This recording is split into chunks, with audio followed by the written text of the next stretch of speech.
Welcome back. This is the Blessed to Hunt podcast. I'm Reed. This is sad. Man, we got a cool topic today, near and dear to our hearts. Just Sebi and I really want to talk through getting youth into hunting, helping others get into hunting without the help of others. I don't think either of us would be hunters at all. Mhm. You have a much different path than me.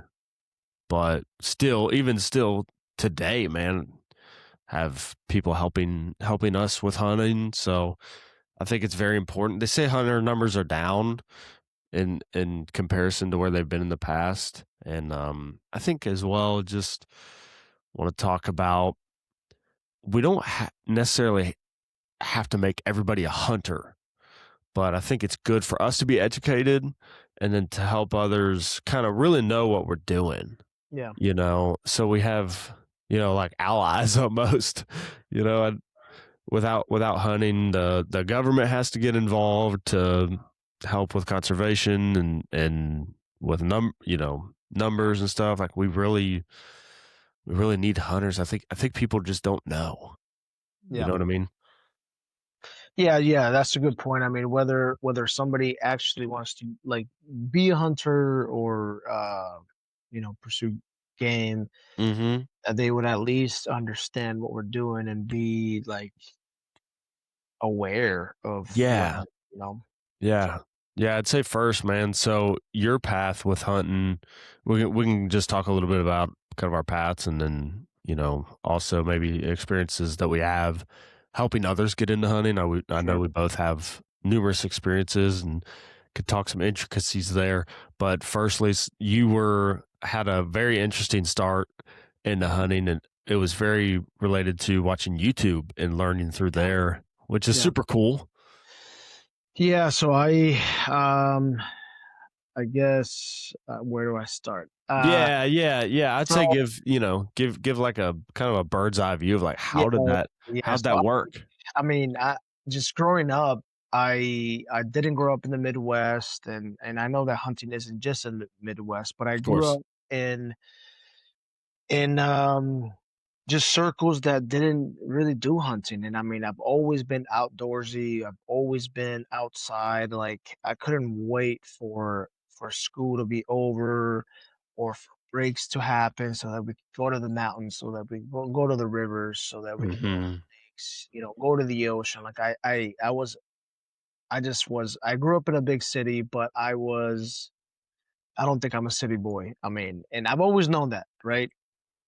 And actually growing up in the city, I would make, be make like friends would make fun of me because I was like a country boy. Even back then, Yeah. I was like, well, okay, like I don't know, I prefer mountains and creeks and hills and trees and I don't know. So moving forward now, I'm like in my late 20s at this point. I'm in the military and just you know around land and land navigation and topography and weapons and tactics and all these things that honestly I feel like set me up for success for hunting. But I ended up in a duty station in Louisiana, and I don't know how it is now because I don't really, in the stage of life I'm in now, I don't really watch a lot of TV, if at all.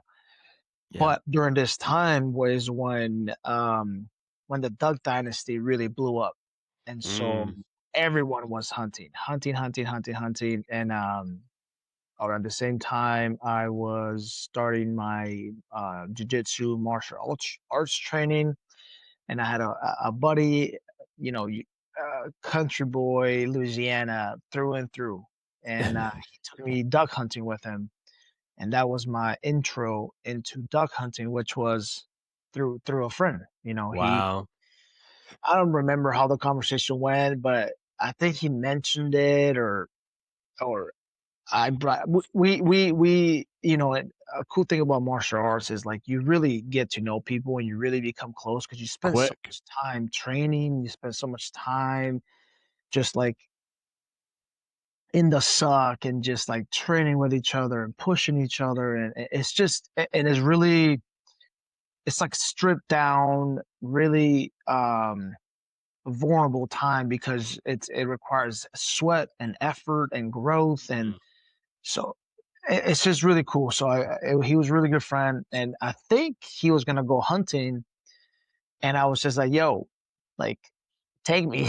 I'll And he, go. yeah, and he took me. And, that really started me on this path of like, oh man, like, I can go, like, I can do this, if somebody could help me or if I could just kind of get some information about this. Like, Yeah, this is a thing and there is a path. There it's is a attainable. way. Yes, yes. It can be reached, right? Right. I don't know. I don't Yeah. know how it feels for others, but and I don't think that anyone did this on purpose because I think I've only had great experiences with hunters now. But it just feels that it's so far away and it Mm, feels like this is a them thing and like mm. there is no door, there is no path to it. And it can be like that at times, right? But Yeah. that was like a light bulb went off and it was like, hey, I can do this, Yeah, it is attainable. We lived in the greatest country in the world for hunting.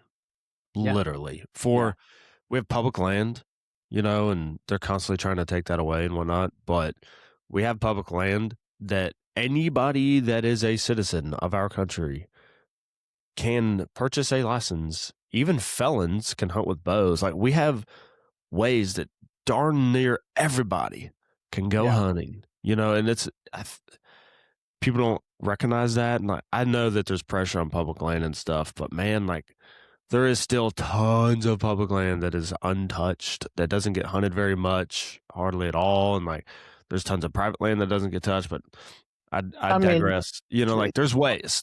yeah, and in public land with the pressure, like it just means you have to work harder, but there Yeah, is you an gotta, opportunity. It's like the land of opportunity, and so it it's is. even for somebody that doesn't have land, it's like There's a I'm way. thankful that I can even have access to this. Yeah, we can drive, if you're willing to drive a little further away from town, yada, yada, you Mhm. can even increase your odds of Yeah, for success. sure.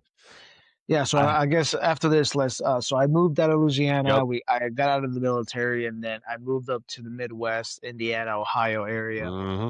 And so now I have my brother-in-law, and when I was in the military, I met some really good friends.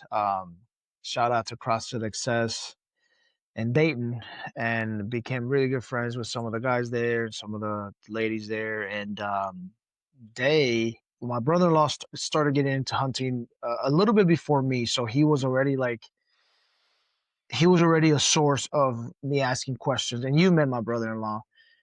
Um, so I was already asking him questions and I was kind of like just always observing and listening, to Mm, hunters and shows and, all kinds of stuff. And then my friend at CrossFit Access, they have a yearly deer camp, which oh, I go to still now in Ohio.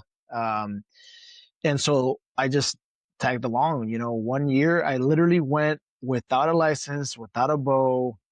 I just went to I think one of the guys actually gave me a bow, which was my first bow, but yeah. I wasn't ready to shoot. I hadn't been practicing, like I hadn't like really like I shot a couple times, but Mm, I just went honestly for the experience and I just tagged along with somebody, mostly like Brody and Pat, and just like literally was just a sponge, just watching, listening, just just feeling out this thing. And then the next year, like that really prompted me for the next year to just go on this deep dive, this journey of like, mm, let me start by priority, let me start honing in what it means and how do I be how can I be successful, like mm, so then I started shooting a lot, then I started like learning about climbing methods and would what was better, more comfortable, mhm. and or affordable. So then, Yeah. it was Yeah. just kind of a a couple of people and a couple of situations prompted this, and then it was just between asking questions to people and people being gracious to show me things and me taking it upon myself to learn and research and Yeah. watch videos and read books. And that first season, just say screw it, I'm gonna go. And if I'm either gonna harvest a deer or I'm gonna learn. And I did Cool. both, thankfully. But yeah, The main, in my 30s. So yeah, that's what I was gonna say. I'm It was 38. later in I'm 38 life. now. Yeah, I'm 38 now. I think probably killed my first deer at, like, let's say 31, 32. Wow. But I started probably that journey, I would say, at probably 29, 30 maybe. So it took me a couple a lot of Wow. work and chipping away Yeah. and dialing in my stuff to be able to even kill one. Wow. The one thing I noticed throughout that whole thing is there's people all along that path, whether it's that first invite to go duck hunting, small game per se, and then later down the road you have a guy give you a bow, you got your brother-in-law that's inviting you out to Yeah. learn and teaching, mentoring. If you remove any of those people, perhaps you're not sitting here talking about hunting the way, that you are now, which is to say that we all as hunters, it's kind of funny, but as Christians, we're called to spread the good news, and like hunting is not the same thing, that it fails in comparison. But I do believe that I do know for a fact that God has ordained hunting and the taking of game, using it to sustain us and for food and then for clothing and then for experiences. And, we have that verse in Romans talking about us seeing God in nature. And I really believe that the outdoors is just an amazing way to introduce Christ to people. And man, it just helps just at life in general. I think it's saved my life in many, many ways. It's brought me close to people, and I have such a different my story compared to yours is like basically they're complete opposites. I was raised in hunting and have been hunting since I was, oh my gosh, man. I think I killed my first squirrel maybe 4 or 5 years old, and then first deer at 7. Very different, but without my dad, my uncle, my grandpa, and these are guys I'm still hunting with today. But without their mentorship, I would have never been in the woods without, Sure. until later in life when I started to learn things and whatnot. But without those guys, and then also the women that were supporting, my mom was always very supportive of hunting, and it's been major blessing of my life to be out in the outdoors, whether that's through hunting, through fishing, whatever it looked like. And I do know, like, if we are hunters, we need to be passing these things on or they will get lost. Yeah. They're the age of technology wants to take over, like trapping.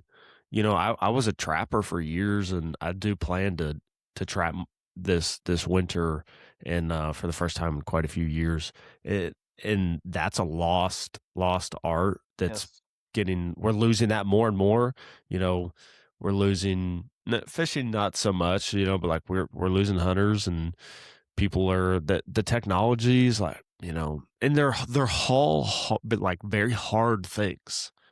And I think the hard things are good for us. Like, it needs to be hard and difficult. And like, and it's awesome. I mean, so anyways, what I want to talk about is like, in our experiences in life so far, I've been very blessed to be able to help some other people get into hunting or archery, especially. Like, God has worked through me to start out so many people, way more than I ever thought, dude, to Mhm. to get into archery. Yeah. And fishing too, taking youth fishing. Like, maybe talk through like any experience you have with just getting somebody into hunting, and what did that look like, Yeah. and the realness of it, because it is difficult, it's not as it's never what we come up with our mind like, "Man, I'm gonna tell them, I'm gonna take them, and then they're gonna love it, and then they're gonna hunt all the time, and they're gonna be like this just natural born killer." Like, it doesn't really Perfect. work that way, you know?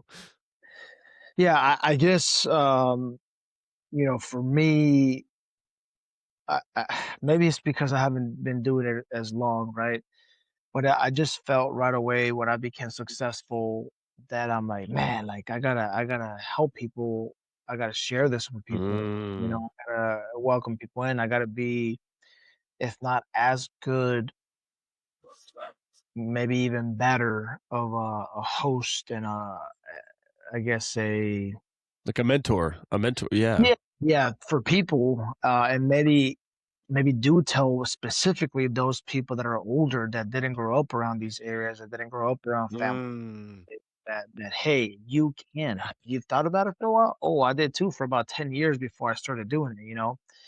And I think it's been that, and I have also thankfully been able to help people to get into archery, and I think just archery alone is such a cool hobby, such a cool um just process that can really help us. And then I've helped people hunt also, and yeah.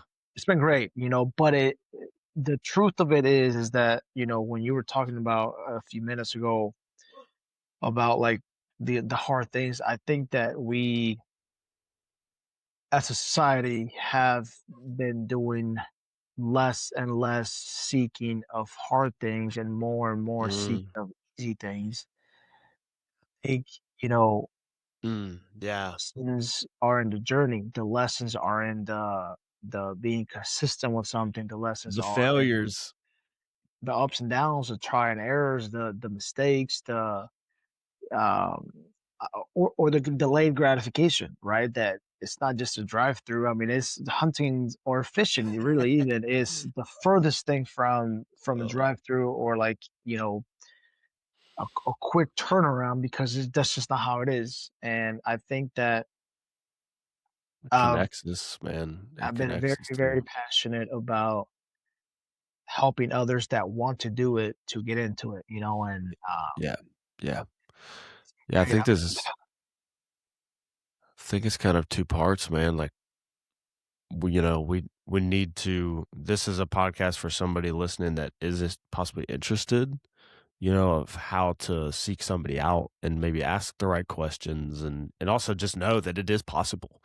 It is possible to have like Sebi, that you just need, to find the right person or even through YouTube. I mean, there's so much good stuff out there, man. There's oh my goodness, YouTube University is amazing. Yeah. But One Usually, I'm not a huge fan of, like, social media, like, that much, but on Facebook, there's a ton of, hunting and oh archery, yeah, and people are groups. so helpful, man. You'll put a message out there about a question about something or, "Hey, I'm looking to start hunting in this area," and people will just come out of nowhere and be like, "Hey, I'll take you. Hey, I'm in this area. Dude, If you're for willing to drive 30, 40 minutes, we can meet up." Like, y so I think hunters want to help. Hunters yes, do. and They there is do that want to help. inner circle, but I've been I have never, ever in I mean, I don't know how many years now, had a bad experience in Indiana, in Ohio, in Colorado, out west, like, I've never had a bad experience. Everyone's been helpful, everyone's been Mm, cordial, everyone's been, um, just, like, really interested in everyone's success. So, if you are a person mm. that wants to get into it and maybe you're not close to me and read, like, geographically, Yeah, definitely reach out to people. People are Facebook. a lot more willing to help you than it feels like or that you think. And so, 'Cause there's old heads out there that they hunted a long time. Maybe they're kinda starting to phase out. They're at the end of their career and they're like, "Man," their kids are older, maybe their kids don't hunt, whatever it looks like, they wanna help. Or, there's so many different variations, but like, hunters do want to help. You got a guy like me, I don't have kids yet. That time that I would be mentoring, I'm able to spend on other kids, which brings up the point. you know, we are hosting a youth squirrel hunt. We're going to be hunting on public land at the Hoosier National Forest down in Indiana, and we're just going to camp out and have youth hunters. And we're not trying to put like a huge group of like 100,000, a bazillion people together, but we're going to have a group. So if somebody is interested in that, we're going to be taking youth hunters, and there'll be one or two adults per kid, and that's going to be on September 5th weekend. We're going to hunt in the travel down, hunt in the morning, set up camp in the mid afternoon, then second kind of hunt in the afternoon, and then cook in the evening, camp out, head out Sunday morning. And I think that things like that are very important. I know of a couple kids that will be coming out that have never hunted before. Mhm. And again, they might not become, savage obsessed hunters like us, where they just want to be hunting all the time, but they'll have an understanding, one, where their food comes from and the value of life that we've been called as stewards to take care of, and how important it is to really recognize, like, man, every time I eat meat, something died. Something died, gave its life, and without it didn't choose that, like, Yeah. I think it's very, very important for people to get that connection to their meat, and then teach the kids how to skin and whatever, and Yeah. meat processing. It's very, very important, I think, and even for adults. But yeah, I just want to announce that anybody who is interested, Yeah. And I reach think out to us on one Facebook or one thing whatever. too, when we're doing these things or when we spend time outside is like it's time away from screens and the social medias and all these Dude, things that are just taking up our they just our rob attention. us, dude. They just rob us from connection and the reality Experience in of, the outdoors, man. I mean, it has a healing of its own, you know?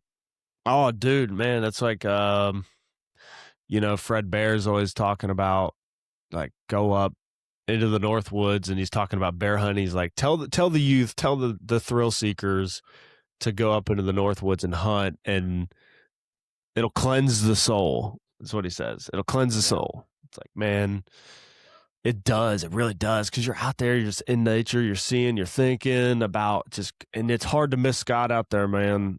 It's like, because you slow down so much. It's like, oh, shoot, Yeah. this is, God is with us always. But it does seem to almost make it easier to slow down and really listen, for that still small voice while we're out in the woods.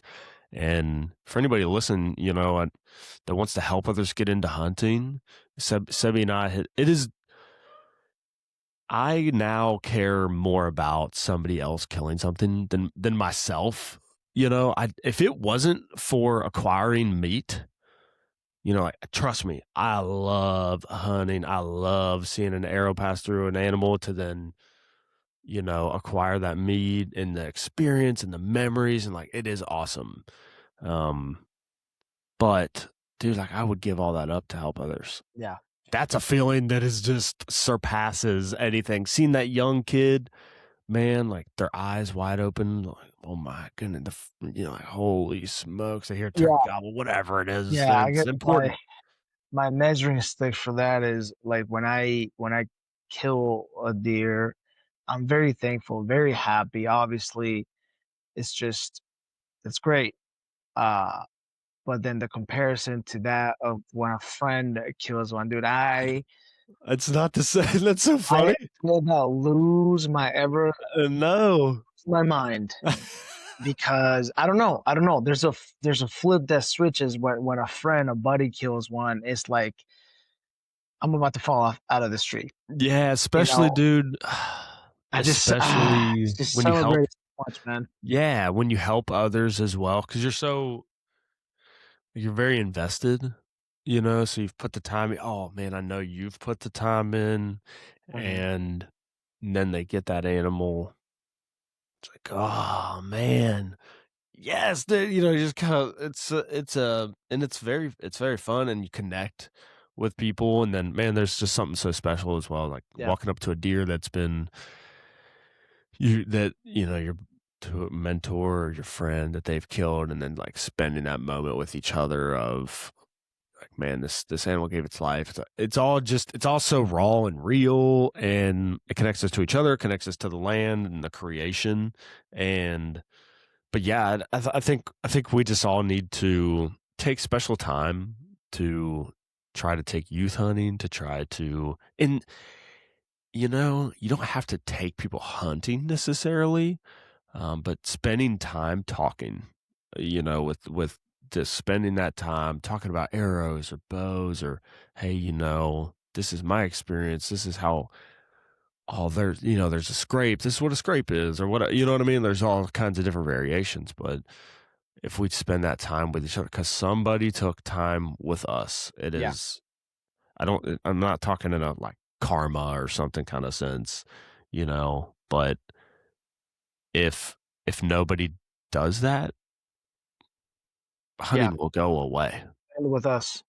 Hunting will go away. They do not, want us hunting anyways, so it seems, and there's constantly forces trying to stop that. So I think it's very, very important that we just continue to pass it on. Yeah. And yeah, it's awesome, man. I want to go hunting right now.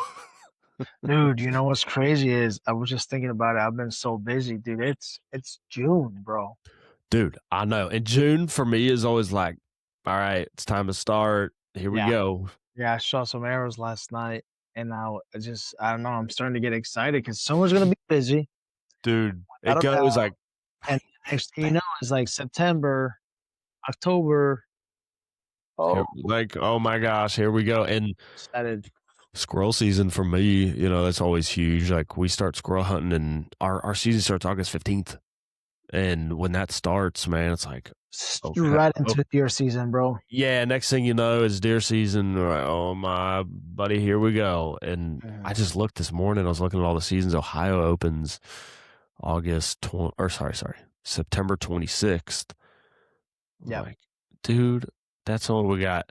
I mean, we're almost halfway through June. We have July, July, August, August, September. That's it. 3 months, dude. 90 days. I mean, we're probably like 100 and some odd days out.